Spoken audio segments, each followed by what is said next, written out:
Creativity is an addiction.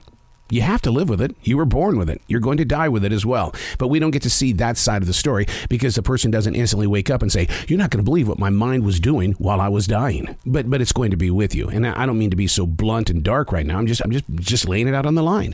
Unplugged because we will always say yes to creativity. Totally uncut because we all make mistakes. So turn it into a tool. This is Arroe Unplugged. I think it's interpretation.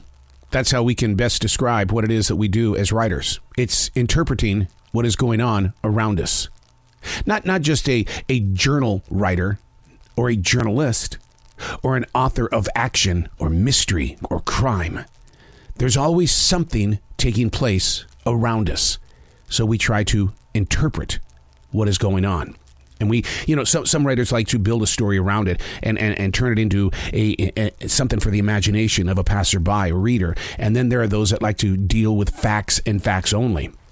One of the things that I'm really surrounded with, how many stories are going to rise from the destruction of Ukraine? Not social media posts from journalists, but family stories from actual citizens whose lives have changed so quickly. The Limerick, you know what the Limerick is, right? It rose from the darkest times in Ireland. Poetry was shared in Central America during their days of war in the 1980s and 90s. Our journals being kept in Ukraine right now. I guess I'm being nosy. Yet I speak with so many creative people that broke through many barriers during their time in COVID-19 lockdown. I realize it wasn't an invasion and it wasn't a war, but life as we knew it had changed and uncertainty was the new king.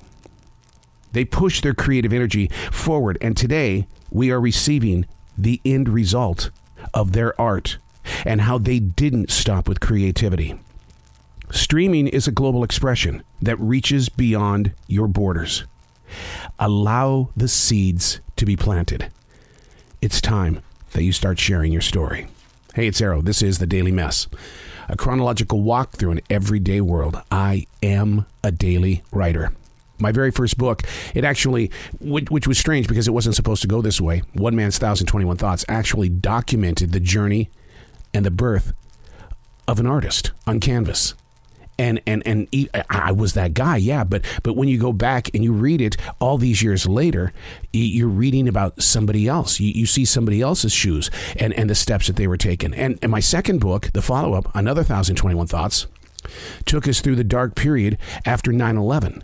Oh my God, to relive it and being that vivid on a page, that's what I love about being a daily writer, is that you can express and let it grow in other areas of the world. This is The Daily Mess. Bringing energy to the words you speak. Naturally, the very first step would be to have the confidence in what you speak. Getting to that point requires a journey of not always being agreed with, especially with yourself. I mean, think about this. Without words, there's always going to be an entanglement. The leader of Ukraine has kept his words active and up to date, whereas the other side isn't speaking in tones that bring a better understanding.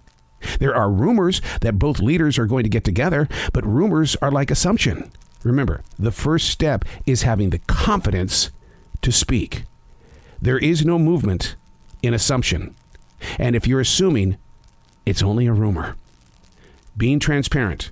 Our nation is using millions of dollars to speak. The good old US of A, right?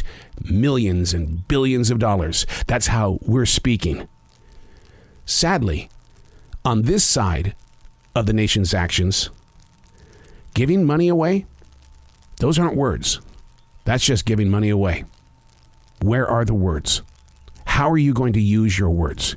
Bringing energy to the words you speak. Naturally, the first step would be to have the confidence in what you speak. Where are the words from this part of the world? I'm Arroe, and that's The Daily Mess.